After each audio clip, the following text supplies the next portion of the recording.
नमस्कार दोस्तों।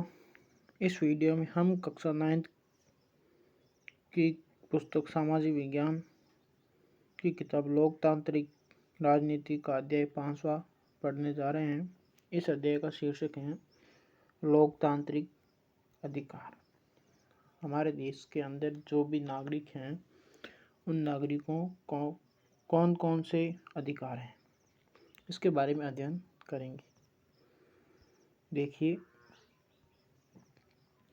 पिछले 2 अध्यायों में हमने लोकतांत्रिक सरकार के 2 बुनियादी तत्वों की चर्चा की है। अध्याय 3 में हमने देखा कि किस तरह लोकतांत्रिक सरकार का निर्धारण अवधि में लोगों द्वारा स्वतंत्र और निष्पक्ष ढंग से सुना जाना जरूरी है। अध्याय 4 में हमने जाना कि लोकतंत्र को कुछ ऐसी संस्थाओं के ऊपर निर्भर होना चाहिए जो निर्धारित कायदे कानून के मुताबिक काम करती हो। ये तत्व जरूरी हैं, पर लोकतंत्र के लिए इन्हीं 2 का होना पर्याप्त नहीं है। चुनाव और संस्थाओं के साथ साथ तीसरा तत्व है अधिकारों का उपयोग। इसकी मौजूदगी भी सरकार के लोकतांत्रिक चरित्र के लिए जरूरी है। बहुत सही ढंग से चुने हुए और स्थापित संस्थाओं के माध्यम से काम करने वाले शासकों को भी ये जरूर जानना चाहिए कि उन्हें कुछ लक्षण रेखाओं का उल्लंघन नहीं करना है। नागरिकों के लोकतांत्रिक अधिकार ही इन लक्षण रेखाओं का निर्माण करते हैं। इस पुस्तक के आखिरी अध्याय में हम इसी पर चर्चा करेंगे। अधिकारों के बिना जीवन कैसा होगा, इसकी कल्पना करने के लिए हम वास्तविक जीवन की कुछ घटनाओं से बात शुरू करते हैं। इससे हम इस चर्चा पर पहुंचेंगे कि अधिकारों का क्या मतलब है और हमें इनकी ज़रूरत क्यों है। पिछले अध्यायों की तरह पहले सामान्य बातों और फिर भारत पर केंद्रित चर्चा होगी। हम एक एक करके भारतीय संविधान में दर्ज मौलिक अधिकारों पर चर्चा करेंगे। फिर हम इस बात पर गौर करेंगे कि सामान्य आदमी इन अधिकारों का प्रयोग कैसे कर सकता है, इनकी रक्षा कौन करेगा और इनको लागू कौन करेगा। आखिर में हम देखेंगे कि लोकतंत्र का विस्तार करने में इन अधिकारों की कैसी भूमिका हो सकती है और हाल के वर्षों में हमारे मुल्क में इन्होंने क्या भूमिका निभाई है। नेक्स्ट टॉपिक है अधिकारों के बिना जीवन। हमारे मान लो कोई अधिकार नहीं होगा तो उसके बिना हमारा जीवन कैसा होगा, देखते हैं क्या होता है। इस किताब में हमने अधिकारों की चर्चा बार बार की है। अगर आप याद करने की कोशिश करें तो हमने इससे पहले के सभी 4 अध्यायों में अधिकारों की बात की है। क्या आप नीचे दिए गए खाली स्थानों को पुराने अध्यायों के अधिकारों वाली चर्चा के आधार पर भर सकते हैं।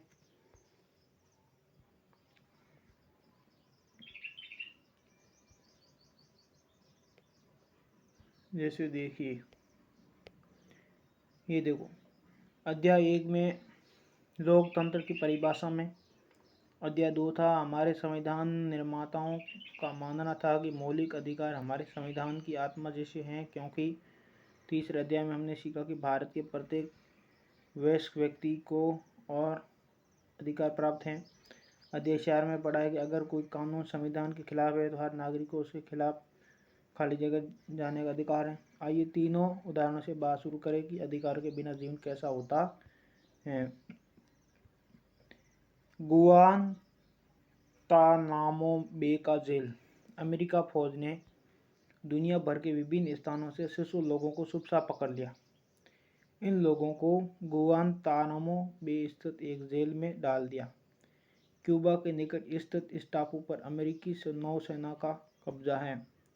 अमेरिकी सरकार कहती है कि ये लोग अमेरिका के दुश्मन हैं और न्यूयॉर्क में हुई 11 सितंबर 2001 के हमलों से इनका संबंध है। अनसन के पिता जमील अल बन्ना उन 600 लोगों में एक हैं जिन्हें केवल संदेह के आधार पर पकड़कर जेल में डाल दिया गया।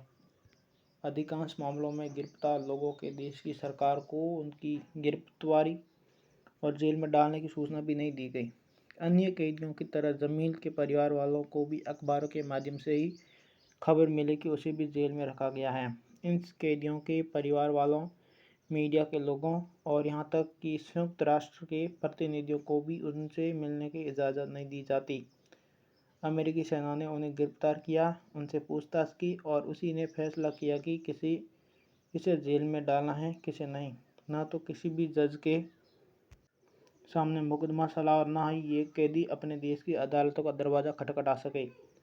एक अंतर्राष्ट्रीय मानवाधिकार संगठन एमनेस्टी इंटरनेशनल ने गुआंतानामो बे के कैदियों की स्थिति के बारे में सूचना इकट्ठी की और बताया कि उनके साथ ज़्यादती की जा रही है। उनके साथ अमेरिकी कानूनों के अनुसार भी व्यवहार नहीं किया जा रहा है। अनेक कैदियों ने भूख हड़ताल करके इन स्थितियों के खिलाफ विरोध करना चाहा, पर उनको ज़बरदस्ती खिलाया गया या नाक के रास्ते उनके पेट में भोजन पहुंचाया गया। जिन कैदियों को आधिकारिक रूप से निर्दोष करार दिया गया था, उनको भी नहीं छोड़ा गया। संयुक्त राष्ट्र द्वारा कराई गई एक स्वतंत्र जांच से भी इन बातों की पुष्टि हुई। संयुक्त राष्ट्र संघ के महासचिव ने कहा कि गुआंतानामो बे जेल को बंद कर देना चाहिए। अमेरिका सरकार ने इन अपीलों को मानने से इनकार कर दिया। नेक्स्ट है सऊदी अरब में नागरिक अधिकार। गुआंतानामो बे का उदाहरण एक अपवाद जैसा है, क्योंकि इसमें एक देश की सरकार दूसरे देशों के नागरिकों के अधिकारों का उल्लंघन कर रही है। आइए अब सऊदी अरब का उदाहरण देखें और वहाँ की सरकार अपने नागरिकों को कितनी आज़ादी देती है, इस पर गौर करें।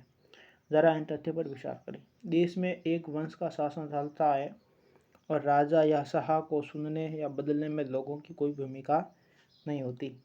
शाह की विधायिका और कार्यपालिका के लोगों का चुनाव करते हैं। जजों की नियुक्ति भी शाह करते हैं और वे उनके फैसलों को पलट भी सकते हैं। लोग कोई राजनीतिक दल या संगठन नहीं बना सकते। मीडिया शाह की मर्जी के खिलाफ कोई भी खबर नहीं दे सकती। कोई धार्मिक आज़ादी नहीं है। सिर्फ मुसलमान ही यहाँ के नागरिक हो सकते हैं। यहाँ रहने वाले दूसरे धर्मों के लोग घर के अंदर ही अपने धर्म के अनुसार पूजा पाठ कर सकते हैं। उनके सार्वजनिक या धार्मिक अनुष्ठानों पर रोक है। औरतों को वैधानिक रूप से मर्दों से कमतर का दर्जा मिला हुआ है और उन पर कई तरह की सार्वजनिक पाबंदियाँ लगी हैं। मर्दों को जल्दी ही स्थानीय निकाय के चुनाव के लिए मताधिकार मिलने वाला है, जबकि औरतों को यह अधिकार नहीं मिलेगा। ये बातें सिर्फ सऊदी अरब पर ही लागू नहीं होती। दुनिया में ऐसे अनेक देश हैं जहाँ ऐसी स्थितियाँ मौजूद हैं। आगे है कोसोवो में जातीय नरसंहार। आप ये सोच सकते हैं कि ये चीज़ें सिर्फ राजशाही में ही चल सकती हैं और चुनी हुई सरकारवादी शासन व्यवस्था में ऐसा नहीं होगा, पर कोसोवो की इस कथा पर गौर कीजिए। कोसोवो पुराने यूगोस्लाविया का एक प्रांत था जो अब टूट कर अलग हो गया है।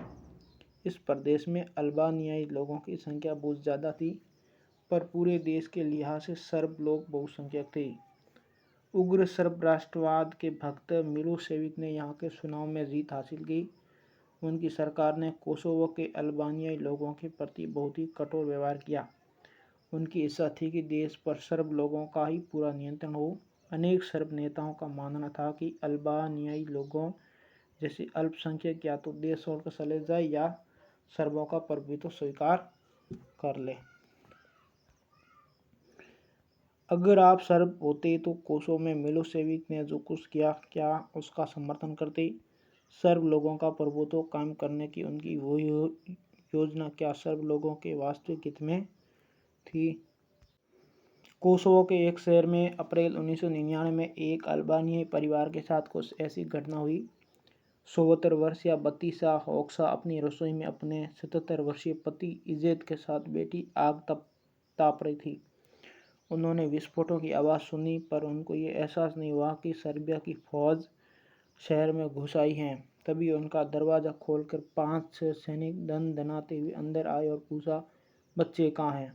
बत्तीसा याद करती है, उन्होंने इज्जत के छाती में 3 गोलियां दाग दी। उसके सामने ही उसके पति की मौत हो गई और सैनिकों ने उसकी अंगुली से शादी की अंगूठी उतार ली और उसे भाग जाने को कहा। मैं अभी दरवाजे से बाहर भी नहीं निकली थी कि उन्होंने घर में आग लगा दी। वो बरसात में बेघर होकर सड़क पर खड़ी थी। उसके पास न मकान था, न पति और न शरीर पर पहने कपड़े का ला कोई और चीज़। समाचारों में आई ये कथा उन हजारों अल्बानियाई लोगों के साथ हुए बर्ताव में से एक की सच्चाई बताती है। और याद रखिए कि यह नरसंहार उस देश की अपनी ही सेना एक ऐसे नेता के निर्देश पर कर रही थी जो लोकतांत्रिक चुनाव में जीतकर सत्ता में आया था। जातीय पूर्वाग्रहों के चलते हाल के वर्षों में जो सबसे बड़े नरसंहार हुए हैं, उनमें यह संभव सबसे भयंकर था। आखिरकार कई और देशों ने जब दखल दिया, तब जाकर ये क्रम थमा। मिलोसेविक की सत्ता गई और बाद में अंतर्राष्ट्रीय न्यायालय में उन पर मानवता के खिलाफ अपराध का मुकदमा चला। नेक्स्ट टॉपिक है लोकतंत्र में अधिकार। लोकतंत्र में अधिकार देखिए, हमने पहले जिन उदाहरणों का जिक्र किया है उन सब पर विचार कीजिए। हर उदाहरण में जिसे कष्ट हुआ उसके बारे में सोचिए। गुआंतानामो बे के कैदियों, सऊदी अरब की औरतों और कोसोवो के अल्बानिया लोगों और भारत में 1984 तथा 2002 के दंगों का शिकार हुए लोगों के बारे में सोचिए। अगर आप इनकी जगह होते तो आपके मन में क्या विचार आते? अगर आपके हाथ में महत्वपूर्ण फैसले करने का अधिकार हो तो आप पर उपयुक्त घटनाओं को न होने देने के लिए क्या करेंगे? शायद आप एक ऐसी व्यवस्था बनाना चाहेंगे जिसमें लोगों की सुरक्षा, उनके सम्मान का ख्याल और समान अवसर जरूर हो। जैसे आप ये चाह सकते हैं कि बिना उचित कारण और सूचना के किसी को गिरफ्तार न किया जाए। अगर किसी को गिरफ्तार किया जाता है तो उसे अपना पक्ष रखने और अपने आप को निर्दोष साबित करने का पर्याप्त अवसर मिले। आप इस बात पर सहमत हो सकते हैं कि ऐसा भरोसा सभी चीज़ों पर लागू नहीं हो सकता। हम हर किसी से जिन चीज़ों की मांग करते हैं या जिन बातों की उम्मीद करते हैं उसमें हमें तार्किक नज़रिया अपनाना चाहिए, क्योंकि उसे ये चीज़ें सबको उपलब्ध करानी है। पर आप इस बात पर जोर दे सकते हैं कि आश्वासन सिर्फ कागज़ों में ही न रहे, उन पर अमल भी हो और जो लोग ऐसा न करें उनको सज़ा भी मिले। दूसरे शब्दों में कहे तो आप एक ऐसी व्यवस्था बनाना चाहेंगे जहाँ हर किसी को कुछ न्यूनतम बातों की गारंटी होगी। अमीर या गरीब, ताकतवर या कमज़ोर, बहुसंख्यक या अल्पसंख्यक, हर किसी को इन न्यूनतम चीज़ों की गारंटी होगी। अधिकारों की सोच के पीछे यही भावना होती है। नेक्स्ट है अधिकार क्या है? अधिकार किसी व्यक्ति का अपने लोगों, अपने समाज और अपनी सरकार से दावा है। हम सभी खुशी से, बिना डर भय के और अपमानजनक व्यवहार से बचकर जीना चाहते हैं। इसके लिए हम दूसरों से ऐसे व्यवहार की अपेक्षा करते हैं जिससे हमें कोई नुकसान ना हो, कोई कष्ट ना हो। इसी प्रकार हमारे व्यवहार से भी किसी को नुकसान नहीं होना चाहिए, कोई कष्ट नहीं होना चाहिए। इसलिए अधिकार तभी संभव है जब आपका अपने बारे में किया हुआ दावा दूसरे पर भी समान रूप से लागू हो। आप ऐसे अधिकार नहीं रख सकते जो दूसरों को कष्ट दे या नुकसान पहुंचाए। आप इस तरह क्रिकेट खेलने के अधिकार का दावा नहीं कर सकते कि पड़ोसी की खिड़की के शीशे टूट जाए और आपके अधिकार को कुछ न हो। युगोस्लाविया के सर्ब लोग पूरे देश पर सिर्फ अपना दावा नहीं कर सकते थे। हम जो दावे करते हैं वे तार्किक भी होने चाहिए। वे ऐसे होने चाहिए कि हर किसी को समान मात्रा में उन्हें दे पाना संभव हो। इस प्रकार हमें कोई भी अधिकार इस बाध्यता के साथ मिलता है कि हम दूसरों के अधिकारों का आदर करें। हम कुछ दावे कर दें सिर्फ इतने भर से वह हमारा अधिकार नहीं हो जाता। इसे उस पूरे समाज से भी स्वीकृति मिलनी चाहिए जिसमें हम रहते हैं। हर समाज अपने आचरण को व्यवस्थित करने के लिए कुछ कायदे कानून बनाता है। ये कायदे कानून हमें बताते हैं कि क्या सही है, क्या गलत है। समाज जिस चीज़ को सही मानता है, सबके अधिकार लायक मानता है, वही हमारे भी अधिकार होते हैं। इसीलिए समय और स्थान के हिसाब से अधिकारों की अवधारणा भी बदलती रहती हैं। 200 साल पहले अगर कोई कहता कि औरतों को भी वोट देने का अधिकार होना चाहिए तो उसे अजीब माना जाता। आज सऊदी अरब में उनको वोट का अधिकार न होना ही अजीब लगता है। जब समाज में मान्य कायदों को लिखित पढ़त में ला दिया जाता है तो उनको असली ताकत मिल जाती है। इसके बिना वे प्राकृतिक या नैतिक अधिकार ही रह जाते हैं। गुआंतानामो बे के कैदियों को अपने दमन का विरोध करने का, उसे गलत बताने का सिर्फ नैतिक अधिकार है, पर वे इसके भरोसे किसी ऐसे व्यक्ति या संस्था के पास नहीं जा सकते जो उन्हें लागू करा दे। जब कानून कुछ दावों को मान्यता देता है तो उनको लागू किया जा सकता है, फिर हम उन्हें लागू करने की मांग कर सकते हैं।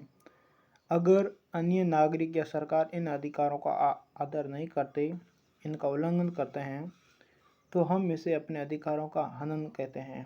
ऐसी स्थिति में कोई भी नागरिक अदालत का दरवाज़ा खटखटा सकता है, अपने अधिकारों की रक्षा की मांग कर सकता है। इसलिए हम अगर किसी दावे को अधिकार कहते हैं तो उसमें ये 3 बुनियादी चीज़ें होनी चाहिए। अधिकार लोगों के तार्किक दावे हैं, इन्हें समाज से स्वीकृति और अदालत द्वारा मान्यता मिली होती है। नेक्स्ट है लोकतंत्र में अधिकारों की क्या ज़रूरत है। लोकतंत्र की स्थापना के लिए अधिकारों का होना ज़रूरी है। लोकतंत्र में हर नागरिक को वोट देने और चुनाव लड़कर प्रतिनिधि चुने जाने का अधिकार है। लोकतांत्रिक चुनाव हो, इसके लिए लोगों को अपने विचारों को व्यक्त करने की, राजनीतिक पार्टी बनाने और राजनीतिक गतिविधियों की आज़ादी का होना ज़रूरी है। लोकतंत्र में अधिकारों की एक खास भूमिका भी है।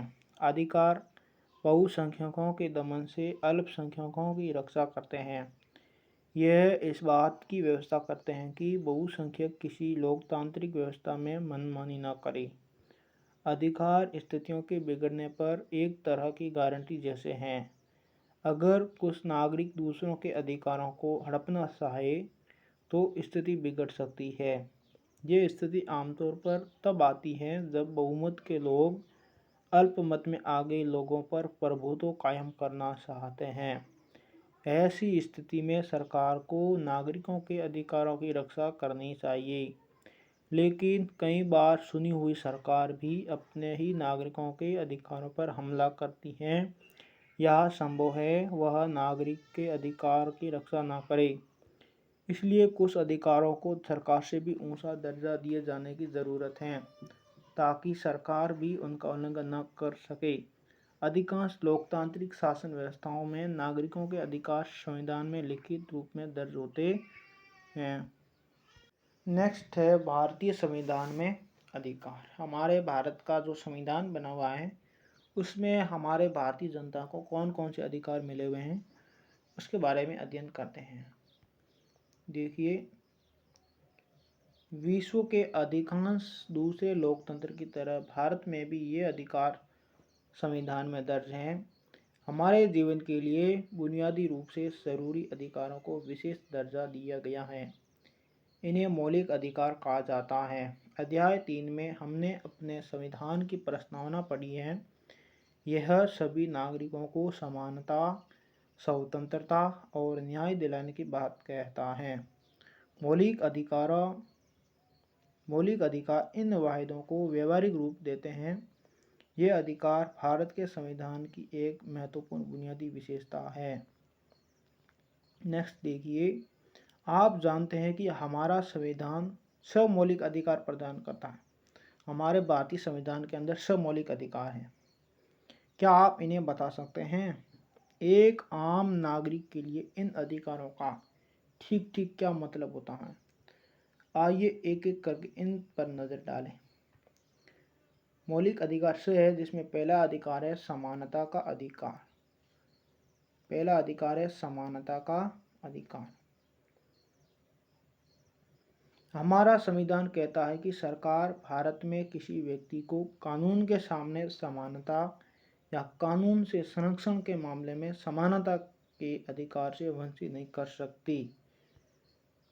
इसका मतलब यह हुआ कि किसी व्यक्ति का दर्जा या पद चाहे जो हो, सब पर कानून समान रूप से लागू होता है। इसे कानून का राज भी कहते हैं। कानून का राज किसी भी लोकतंत्र की बुनियाद है। इसका अर्थ हुआ कि कोई भी व्यक्ति कानून के ऊपर नहीं है। किसी राजनेता, सरकारी अधिकारी या सामान्य नागरिक में कोई अंतर नहीं किया जा सकता। प्रधानमंत्री हो या दूर दराज के गांव का कोई खेतिहर मजदूर, सब पर एक ही कानून लागू होता है। कोई भी व्यक्ति वैधानिक रूप से अपने पद या जन्म के आधार पर विशेषाधिकार या खास व्यवहार का दावा नहीं कर सकता। जैसे कुछ साल पहले देश के एक पूर्व प्रधानमंत्री पर भी धोखाधड़ी का मुकदमा चला था, सारे मामले पर गौर करने के बाद अदालत ने उनको निर्दोष घोषित किया था, लेकिन जब तक मामला चला उन्हें किसी अन्य आम नागरिक की तरह ही अदालत में जाना पड़ा, अपने पक्ष में सबूत देने पड़े, कागजात दाखिल करने पड़े। इस बुनियादी स्थिति को संविधान ने समानता के अधिकार के कुछ निहितार्थों को स्पष्ट करके और साफ किया है। सरकार किसी से भी उसके धर्म, जाति, समुदाय, लिंग और जन्म स्थल के आधार पर भेदभाव नहीं कर सकती। दुकान, होटल और सिनेमाघरों जैसे सार्वजनिक स्थल में किसी के प्रवेश को रोका नहीं जा सकता। इसी प्रकार सार्वजनिक कुएं, तालाब, स्नान घाट, सड़क, खेल के मैदान और सार्वजनिक भवनों के इस्तेमाल से किसी को वंचित नहीं किया जा सकता। ये चीज़ें ऊपर से बहुत सरल लगती हैं, पर जाति व्यवस्था वाले हमारे समाज में कुछ समुदायों के लोगों को सार्वजनिक सुविधाओं का इस्तेमाल करने से रोका जाता है। सरकारी नौकरियों पर भी यही सिद्धांत लागू होता है। सरकार में किसी पद पर नियुक्ति या रोजगार के मामले में सभी नागरिकों के लिए अवसर की समानता है। उपरोक्त आधारों पर किसी भी नागरिक को रोजगार के अयोग्य नहीं करार दिया जा सकता या उसके साथ भेदभाव नहीं किया जा सकता। पिछले अध्याय में आपने पढ़ा कि भारत सरकार ने नौकरियों में अनुसूचित जाति, अनुसूचित जनजाति और अन्य पिछड़ी जातियों के लिए आरक्षण की व्यवस्था की है। अनेक सरकारें विभिन्न योजनाओं के तहत कुछ नौकरियों में स्त्री, गरीब या शारीरिक रूप से विकलांग लोगों को प्राथमिकता देती हैं। आप सोच सकते हैं कि आरक्षण की इस तरह की व्यवस्था समानता के अधिकार के खिलाफ है, पर असल में ऐसा नहीं है।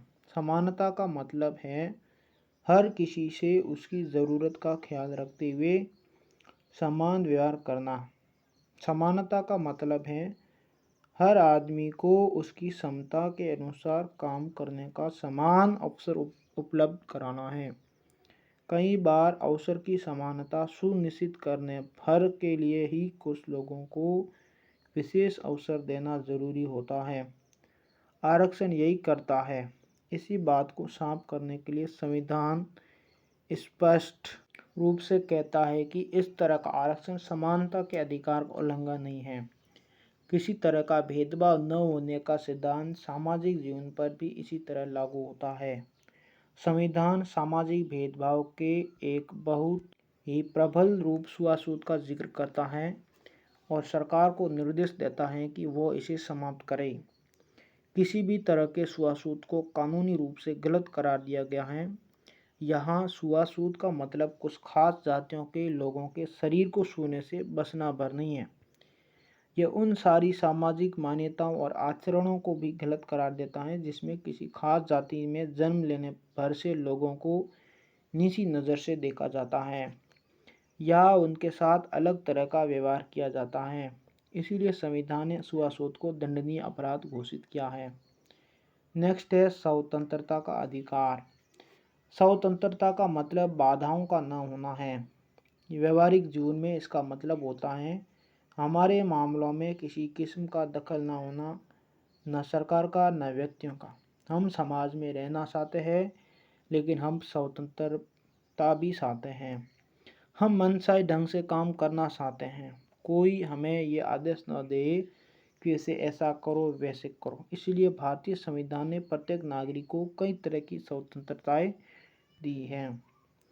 अभिव्यक्ति की स्वतंत्रता, शांतिपूर्ण ढंग से जमा होने की स्वतंत्रता, संगठन और संघ बनाने की स्वतंत्रता, देश में कहीं भी आने जाने की स्वतंत्रता, देश के किसी भी भाग में रहने बसने की स्वतंत्रता और कोई भी काम करने, धंधा सुनने या पैसा करने की स्वतंत्रता। याद रखिए कि हर नागरिक को ये स्वतंत्रताएं प्राप्त हैं। इसका मतलब ये हुआ कि आप अपनी स्वतंत्रता का ऐसा उपयोग नहीं कर सकते जिससे दूसरे की स्वतंत्रता का हनन होता हो।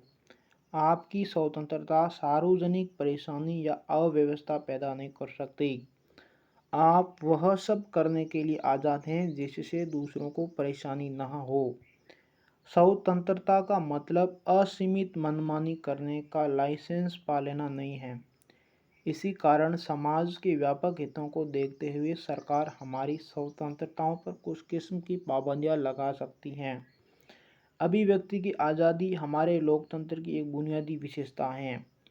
अभिव्यक्ति की आज़ादी में बोलने, लिखने और कला के विभिन्न रूपों में स्वयं को व्यक्त करना शामिल है।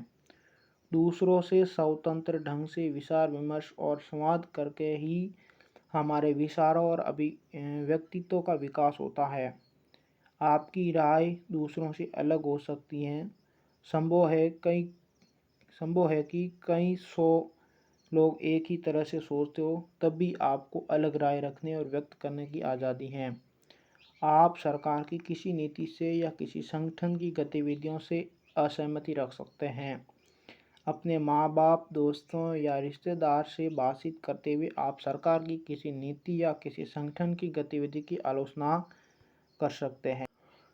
आप अपने विचारों को परसा छापकर या अखबारों, पत्रिकाओं में लेख लिखकर भी व्यक्त कर सकते हैं। आप ये काम चित्र बनाकर, कविता या गीत लिखकर भी कर सकते हैं। पर आप इस स्वतंत्रता का उपयोग करके किसी व्यक्ति या समुदाय के खिलाफ हिंसा को नहीं भड़का सकते। आप इस स्वतंत्रता का उपयोग करके लोगों को सरकार के खिलाफ बगावत के लिए नहीं उकसा सकते। आप किसी के खिलाफ झूठी बातें कहने या उसके प्रतिष्ठा गिराने वाली बातें प्रसारित करने में इस स्वतंत्रता का इस्तेमाल नहीं कर सकते। नागरिकों को किसी मुद्दे पर जमा होने, बैठक करने, प्रदर्शन करने, जुलूस निकालने का अधिकार है।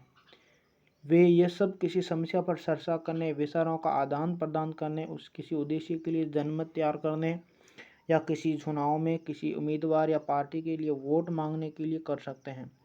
पर ऐसी बैठकें शांतिपूर्ण होनी चाहिए। इससे सार्वजनिक व्यवस्था या समाज में अशांति नहीं फैलनी चाहिए। इन बैठकों और गतिविधियों में भाग लेने वालों को अपने आप हथियार नहीं रखने चाहिए। नागरिकों को संगठन बनाने की भी आज़ादी है। जैसे किसी कारखाने के मजदूर अपने हितों की रक्षा के लिए मजदूर संघ बना सकते हैं। किसी शहर के कुछ लोग भ्रष्टाचार या प्रदूषण के खिलाफ अभियान चलाने के लिए संगठन बना सकते हैं। किसी भी नागरिक को देश के किसी भी हिस्से में जाने की आज़ादी है। हम भारत के किसी भी हिस्से में रह और बस सकते हैं। जैसे असम का कोई व्यक्ति हैदराबाद में व्यवसाय करना चाहता है। संभव है कि उसने इस शहर को देखा भी न हो या यहाँ उसका कोई संपर्क न हो, फिर भी भारत का नागरिक होने के कारण उसे ऐसा करने का अधिकार है। इसी अधिकार के चलते लाखों लोग गांवों से निकलकर शहरों में और देश के गरीब इलाकों से निकलकर समृद्ध इलाकों में आकर काम करते हैं, बस जाते हैं। पैसा सुनने के मामले में भी ऐसी ही स्वतंत्रता प्राप्त हैं। आपको कोई भी ये आदेश नहीं दे सकता कि आप सिर्फ ये काम करें या वह। महिलाओं से ये नहीं कहा जा सकता कि फला काम उनके लिए नहीं है। पिछड़ी और कमज़ोर जातियों के खिलाफ लोगों से नहीं कहा जा सकता कि वे अपने परंपरागत पेशे में ही रहे। संविधान कहता है कि किसी भी व्यक्ति को उसके जीने के अधिकार और निजी स्वतंत्रता से वंचित नहीं किया जा सकता। कानून द्वारा स्थापित व्यवस्थाओं को छोड़कर इसका मतलब यह है कि जब तक अदालत किसी व्यक्ति को मौत की सज़ा नहीं सुनाती, उसे मारा नहीं जा सकता। इसका यह भी मतलब है कि कानूनी आधार होने पर ही सरकार या पुलिस अधिकारी किसी नागरिक को गिरफ्तार कर सकता है। अगर वे ऐसा करते हैं तब भी उन्हें कुछ नियमों का पालन करना पड़ता है। गिरफ्तार या हिरासत में लिए गए व्यक्ति को उसकी गिरफ्तारी और हिरासत में लेने के कारणों की जानकारी देनी होती है। गिरफ्तार या हिरासत में लिए गए व्यक्ति को सबसे निकट के मजिस्ट्रेट के सामने गिरफ्तारी के 24 घंटों के अंदर प्रस्तुत करना होता है। ऐसे व्यक्ति को वकील से विचार विमर्श करने और अपने बचाव के लिए वकील रखने का अधिकार होता है। आइए एक बार फिर से गुआंतानामो बे और कोसोवो को याद करें। इन दोनों ही मामलों में शिकार लोगों को सभी स्वतंत्रताओं में सबसे बुनियादी दो चीज़ों, जीवन रक्षा और निजी स्वतंत्रता से वंचित रखा गया है। नेक्स्ट है शोषण के खिलाफ अधिकार। स्वतंत्रता और बराबरी का अधिकार मिल जाने के बाद स्वाभाविक है कि नागरिक को ये अधिकार भी हो कि कोई उसका शोषण न कर सके। हमारे संविधान निर्माताओं ने इसे भी संविधान में लिखित रूप से दर्ज करने का फैसला किया ताकि कमजोर वर्गों का शोषण न हो सके। संविधान ने खास तौर से 3 बुराइयों का जिक्र किया है और इन्हें गैर कानूनी घोषित किया है। पहला, संविधान मनुष्य जाति के अवैध व्यापार का निषेध करता है। आमतौर पर ऐसे धंधे का शिकार महिलाएं होती हैं जिनका अनैतिक कामों के लिए शोषण होता है। दूसरा, हमारा संविधान किसी किस्म के बेगार या जबरन काम लेने का निषेध करता है। बेगार प्रथा में मजदूरों को अपने मालिक के लिए मुफ्त या बहुत थोड़े से अनाज वगैरह के लिए जबरन काम करना पड़ता है। जब यही काम मजदूर को जीवन भर करना पड़ जाता है तो उसे बंधुआ मजदूरी कहते हैं। तीसरा, संविधान बाल मजदूरी का भी निषेध करता है। किसी कारखाने, खदान या रेलवे और बंदरगाह जैसे खतरनाक काम में कोई भी 14 वर्ष से कम उम्र के बच्चे से काम नहीं करा सकता। इसी को आधार बनाकर बाल मजदूरी रोकने के लिए अनेक कानून बनाए गए हैं। इसमें बीड़ी बनाने, पटाखे बनाने, दिया सलाई बनाने, प्रिंटिंग और अंग रोशन जैसे कामों में बाल मजदूरी रोकने के कानून शामिल हैं। नेक्स्ट है धार्मिक स्वतंत्रता का अधिकार। स्वतंत्रता के अधिकार में धार्मिक स्वतंत्रता का अधिकार भी शामिल है और इस मामले में भी हमारे संविधान निर्माता खासतौर से चौकस थे। उन्होंने इस स्वतंत्रता को स्पष्ट रूप से अलग दर्ज किया। आप अध्याय 2 में पढ़ चुके हैं कि भारत एक धर्मनिरपेक्ष देश है। विश्व के अन्य देशों के समान भारत के अधिकांश लोग अलग अलग धर्म को मानते हैं। कुछ लोग किसी भी धर्म को नहीं मानते। धर्मनिरपेक्षता इस सोच पर आधारित है कि शासन का काम व्यक्तियों के बीच के मामलों को ही देखना है, व्यक्ति और ईश्वर के बीच के मामलों को नहीं। धर्मनिरपेक्ष शासन वह है जहाँ किसी भी धर्म को आधिकारिक धर्म की मान्यता नहीं होती। भारतीय धर्मनिरपेक्षता में सभी धर्मों के प्रति शासन का समभाव रखना शामिल है। धर्म के मामले में शासन को सभी धर्मों से उदासीन और निरपेक्ष होना चाहिए। हर किसी को अपना धर्म मानने, उस पर आचरण करने और उसका प्रसार करने का अधिकार है। हर धार्मिक समूह या पंथ को अपने धार्मिक कामकाज का प्रबंधन करने की आज़ादी है, पर अपने धर्म का प्रसार करने के अधिकार का मतलब किसी को झांसा देकर, फरे करके, लालच देकर उससे धर्म परिवर्तन कराना नहीं है। निस्संदेह व्यक्ति को अपनी इच्छा से धर्म परिवर्तन करने की आज़ादी है। अपना धर्म मानने और उसके अनुसार आचरण का ये अर्थ भी नहीं है कि व्यक्ति अपने मन के अनुसार जो चाहे सो करे। जैसे कोई आदमी देवता या कथित अदृश्य शक्तियों को संतुष्ट करने के लिए नर बलि या पशु बलि नहीं दे सकता। औरतों को कमतर मानने और औरतों की आज़ादी का हनन करने वाले धार्मिक रीति रिवाजों पर आचरण करने की अनुमति नहीं है। जैसे कोई जबरदस्ती किसी विधवा का मुंडन नहीं करा सकता या उसे सिर्फ सफ़ेद कपड़े पहनने के लिए मजबूर नहीं कर सकता। धर्मनिरपेक्ष शासन का मतलब किसी एक धर्म का पक्ष लेना या उसे विशेष अधिकार देना भी नहीं है। न ही ऐसा शासन किसी व्यक्ति को उसकी धार्मिक मान्यताओं के कारण सजा दे सकता है या उसके साथ भेदभाव कर सकता है। इसी प्रकार सरकार किसी धर्म या धार्मिक संस्था को बढ़ावा देने या उसके रखरखाव के लिए कर देने के लिए किसी व्यक्ति को मजबूर नहीं कर सकती। सरकारी शैक्षिक संस्थाओं में किसी किस्म का धार्मिक निर्देश नहीं होना चाहिए। अगर किसी शैक्षिक संस्थान का संचालन कोई निजी संस्था करती है तो वहाँ के किसी भी व्यक्ति को प्रार्थना में हिस्सा लेने या किसी धार्मिक निर्देश का पालन करने के लिए मजबूर नहीं किया जा सकता। नेक्स्ट है सांस्कृतिक और शैक्षिक अधिकार। आप हैरान हो सकते हैं कि हमारे संविधान निर्माता अल्पसंख्यकों के अधिकारों की लिखित गारंटी को लेकर इतने सचेत क्यों थे। बहुसंख्यकों के लिए ऐसी कोई गारंटी क्यों नहीं है। इसका सीधा सा कारण यह है कि लोकतंत्र की कार्य पद्धति अपने आप बहुसंख्यकों को ज़्यादा ताकत दे देती है। अल्पसंख्यकों को ही भाषा, संस्कृति और धर्म के विशेष संरक्षण की जरूरत होती है, अन्यथा वे बहुसंख्यकों की भाषा, धर्म और संस्कृति के प्रभाव में पिछड़ते चले जाएंगे। इसी के चलते संविधान अल्पसंख्यकों के सांस्कृतिक और शैक्षिक अधिकारों को स्पष्ट करता है। नागरिकों में विशिष्ट भाषा या संस्कृति वाले किसी भी समूह को अपनी भाषा और संस्कृति को बसाने का अधिकार है। किसी भी सरकारी या सरकारी अनुदान पाने वाले शैक्षिक संस्थान में किसी नागरिक को धर्म या भाषा के आधार पर दाखिल लेने से नहीं रोका जा सकता। सभी अल्पसंख्यकों को अपनी पसंद का शैक्षिक संस्थान स्थापित करने और चलाने का अधिकार है।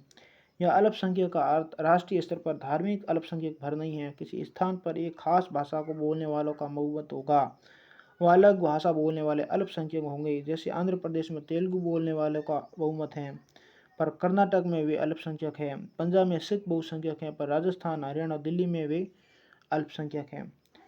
हमें ये अधिकार कैसे मिल सकते हैं? यदि भी अधिकार गारंटी की तरह हैं, तब भी ये हमारे किसी काम के नहीं हैं अगर इन गारंटियों को मानने और लागू करने वाला न हो। संविधान में दिए गए मौलिक अधिकार महत्वपूर्ण हैं, इसलिए इन्हें लागू किया जा सकता है।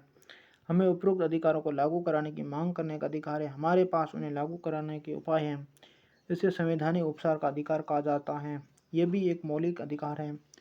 यह अधिकार अन्य अधिकारों को प्रभावी बनाता है। संभव है कि कई बार हमारे अधिकारों का उल्लंघन कोई और नागरिक या कोई संस्था या फिर स्वयं सरकार ही कर रही हो, पर जब इनमें से हमारे किसी भी अधिकार का उल्लंघन हो रहा हो तो हम अदालत के जरिए उसे रोक सकते हैं, इस समस्या का निदान पा सकते हैं। अगर मौलिक अधिकारों का मामला हो तो हम सीधे सर्वोच्च न्यायालय या किसी राज्य के उच्च न्यायालय में जा सकते हैं।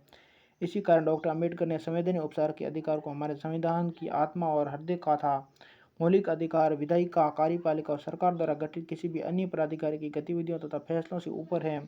मौलिक अधिकारों का उल्लंघन करने वाला कोई कानून नहीं बन सकता, कोई फैसला नहीं लिया जा सकता। विधायिका या कार्यपालिका कि किसी भी फैसले या काम से मौलिक अधिकारों का हनन हो या उनमें कमी हो तो वह फैसला या काम की अवैध हो जाएगा। हम केंद्र और राज्य सरकार द्वारा बनाए गए ऐसे कानूनों को, उनकी नीतियों और फैसलों को या राष्ट्रीयकृत बैंक या बिजली बोर्ड जैसे उनके द्वारा गठित संस्थाओं की नीतियों और फैसलों को चुनौती दे सकते हैं। वे भी व्यक्तियों या निजी संस्थाओं के खिलाफ मौलिक अधिकार के मामले में दखल दे सकती हैं। सर्वोच्च न्यायालय या उच्च न्यायालय को मौलिक अधिकार लागू कराने के मामले में निर्देश देने, आदेश या रिट जारी करने का अधिकार है। अदालतें गड़बड़ी का शिकार होने वालों को हर्जाना दिलवा सकती हैं और गड़बड़ी करने वालों को दंडित कर सकती हैं। आदेश 4 में हमने देखा है कि हमारे देश की न्यायपालिका सरकार और संसद से स्वतंत्र है। हमने ये भी देखा कि न्यायपालिका बहुत शक्तिशाली है और नागरिकों के अधिकारों के लिए जो कुछ जरूरी हो वो करने में सक्षम है। मौलिक अधिकारों के हनन के मामले में कोई भी पीड़ित व्यक्ति न्याय पाने के लिए तुरंत अदालत में जा सकता है। पर अब अगर मामला सामाजिक या सार्वजनिक हित का हो तो ऐसे मामलों में मौलिक अधिकारों के उल्लंघन को लेकर कोई भी व्यक्ति अदालत में जा सकता है। ऐसे मामलों को जनहित याचिका के माध्यम से उठाया जाता है। इसमें कोई भी व्यक्ति या समूह सरकार के किसी कानून या काम के खिलाफ सार्वजनिक हितों की रक्षा के लिए सर्वोच्च न्यायालय या किसी उच्च न्यायालय में जा सकता है। ऐसे मामले जज के नाम पोस्ट कार्ड पर लिखी अर्जी के माध्यम से भी उठाए जा सकते हैं। अगर न्यायाधीशों को लगे कि सचमुच इस मामले में सार्वजनिक हितों पर चोट पहुंच रही है तो वे मामले को विचार के लिए स्वीकार कर सकते हैं। नेक्स्ट है अधिकारों का बढ़ता दायरा। हमने इस अध्याय की शुरुआत अधिकारों के महत्व पर चर्चा से की थी, पर अध्याय के ज़्यादातर हिस्से में हमारा ध्यान संविधान द्वारा दिए गए मौलिक अधिकारों पर ही रहा। आप सोच सकते हैं कि संविधान द्वारा दिए गए मौलिक अधिकार ही नागरिकों को मिलने वाले अधिकार हैं। ये सही नहीं है। मौलिक अधिकार बाकी सारे अधिकारों के स्रोत है। हमारा संविधान और हमारे कानून हमें और बहुत सारे अधिकार देते हैं और साल दर साल अधिकारों का दायरा बढ़ता गया है। समय समय पर अदालतों ऐसे फैसले दिए हैं जिनसे अधिकारों का दायरा बढ़ा है। प्रेस की स्वतंत्रता का अधिकार, सूचना का अधिकार और शिक्षा का अधिकार जैसी चीज़ें मौलिक अधिकारों का ही विस्तार है, उन्हीं से निकली है। अब स्कूली शिक्षा हर भारतीय का अधिकार बन चुकी है। 14 वर्ष तक के सभी बच्चों को मुफ्त और अनिवार्य शिक्षा दिलाना सरकार की जिम्मेदारी है। संसद ने नागरिकों को सूचना का अधिकार देने वाला कानून भी पास कर दिया है। यह अधिकार विचार और अभिव्यक्ति की आज़ादी के मौलिक अधिकार के तहत ही है। हमें सरकारी दफ्तरों से सूचना मांगने और पाने का अधिकार है। हाल में ही सर्वोच्च न्यायालय ने जीवन के अधिकार को नया विस्तार देते हुए उसमें भोजन के अधिकार को भी शामिल कर दिया है। साथ ही अधिकारों का दायरा संविधान द्वारा दिए गए मौलिक अधिकारों तक ही सीमित नहीं है। संविधान अनेक दूसरे अधिकार भी देता है जो मौलिक अधिकार नहीं है, जैसे संपत्ति रखने का अधिकार मौलिक अधिकार में पर संवैधानिक अधिकार है। चुनाव में वोट देने का अधिकार एक महत्वपूर्ण संवैधानिक अधिकार है। कई बार मानव अधिकारों का भी विस्तार होता है। ये असल में सार्वमान्य नैतिक दावे हैं जो कानून द्वारा मान्य हो भी सकते हैं और नहीं भी, और इन्हें उस अर्थ में अधिकार नहीं कहा जा सकता जैसा कि हमने पहले परिभाषा के माध्यम से बताया था। दुनिया में लोकतंत्र के फैलाव के साथ सरकारों पर दबाव बढ़ता जा रहा है कि वे इन सर्वमान्य नैतिक दावों को माने, उन्हें कानूनी रूप दे। कई अंतर्राष्ट्रीय संधियां और प्रतिज्ञा पत्रों ने भी अधिकारों का दायरा बढ़ाने में मदद की है। इस प्रकार हम देखते हैं कि अधिकारों का दायरा बढ़ता जा रहा है और हर समय नए अधिकार सामने आ रहे हैं। ये लोगों के संघर्षों से हासिल हुए हैं। समाज के विकास या नए संविधानों के निर्माण के साथ नए अधिकार सामने आते हैं। संविधान बनाने संबंधी अध्याय में हमने देखा है कि दक्षिण अफ्रीका के संविधान में नागरिकों को कई तरह के नए अधिकार मिले हैं। इनमें से कुछ इस प्रकार हैं। निजता का अधिकार, इसके कारण नागरिकों और उनके घरों की तलाशी नहीं ली जा सकती, उनके फ़ोन टैप नहीं किए जा सकते, उनकी चिट्ठी पत्री को खोलकर पढ़ा नहीं जा सकता। पर्यावरण का अधिकार, ऐसा पर्यावरण पाने का अधिकार जो नागरिकों के स्वास्थ्य या कुशल सेहत के प्रतिकूल ना हो।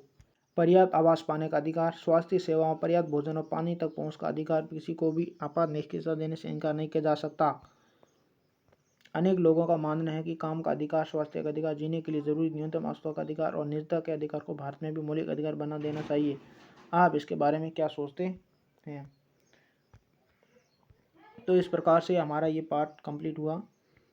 हम इस किताब को पूरा पढ़ चुके हैं। अब हम नेक्स्ट की दूसरी किताब शुरू करेंगे। तब तक आप इस वीडियो को देखिए, इस किताब के सभी वीडियो को बार बार देखिए, उसका रिवीजन कीजिए और इनके प्रश्नों को याद कीजिए।